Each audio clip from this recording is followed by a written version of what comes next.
everyone, it's the Frugal Father here. Welcome back to the channel. I hope you guys have been doing well. I hope that you have been making money, saving money, and investing money. In today's video, we're going to talk about an interesting concept that Warren Buffett does, and probably maybe some other folks in his earning bracket. But Warren Buffett offers a suggestion for all parents in his 2024 Thanksgiving letter. And the suggestion is, have your children read your will before you sign it. What do we think about that? It's an interesting concept, right? Because those, first and foremost, please make sure you get a will.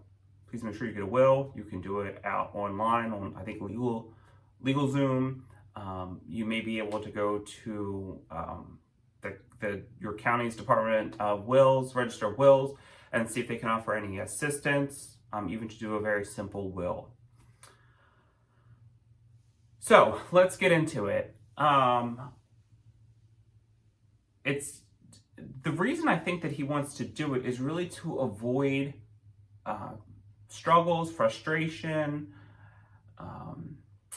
understanding why you're making the decisions you're doing of who's getting what, and that there's not going to be fighting going on, that your friends or family that you have listed in your will they understand why you did it, they understand the purpose behind it, and they stay together, whether it's siblings or whether it's cousins or aunts or uncles or whoever, right? Because there's a lot of emotion at the time of death. And then shortly after, a lawyer may contact you about their will.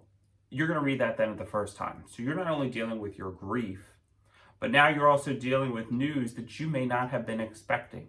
If your parents are very charitable, let's just say, well, they may say 90% or 100% may go to charity, and you may not get left anything. There's some folks out there that really love their pets, and a chunk of their money goes to the care of their pet. And then some may say, like, oh, you're going to get the vacation home and I'm going to get the primary home. Well, why do you get this house and I only get this house? So again,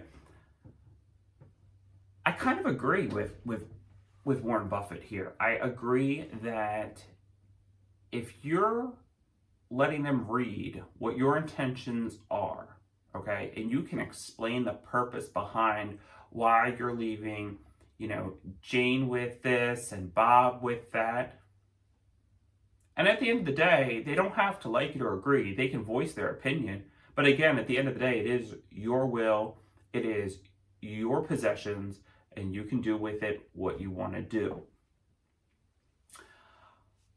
But I think it would also help with that, that the potential struggle that may happen after you die, with people getting surprised at a will.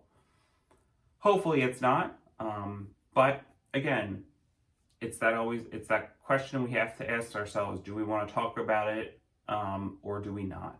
I always recommend talking about it. I think it's great. I think it's just saying, like, you don't have to give dollar figures, but if you can say, like, look, you're gonna get this jewelry, you're going to get this, and you're going to get that. I think that's great because, again, you're putting it out there. You're letting them know exactly what's going to happen and how things are going to go. And maybe there's a way that you can move things into different assets or different protections, like trust and things like that, to make the process easier for them. Making sure your beneficiaries are up to date. Making sure that you have transferable on death on your bank accounts and things like that. So really just having a bigger conversation about making sure that, yes, you may list these items in your will, but there's other ways that you can make sure that things transfer easily, smoothly, and potentially without the use of probate. So, known to the children and make sense of all of it, he wrote. So just ensuring that they understand also who's in charge. That's another big piece of this. So who who's going to take ownership? Who's going to lead it? Who's going to make sure things are divided evenly? And why you chose that person. Again, a lot of it is just answering that why question. And I think this is true for any family, any economic level that you're at. It doesn't have to be just for wealthy parents. It can be for middle income, low income, any income, as far as I'm concerned. Because I've seen families that really have fought, that have never spoken again after that last parent died, and they read the will, and maybe one person was left out, maybe they didn't understand why so-and-so got left, this much money, and then this person didn't get left as much money. So again, it's a personal decision, right? Because it's your personal finances, it's your personal money. But maybe having just a broad conversation, not very detailed about it, you could go that route as well. So again, holidays, we're always together as families. That may or may not be the right time. Probably not on the day of the holiday, but maybe if they're spending like a long weekend or several days with you, maybe trying to find like some quiet time, sit down with a cup of coffee or a glass of water or whatever, and have that conversation with them so that you can move forward with finalizing your will and putting it away and having that conversation be done with.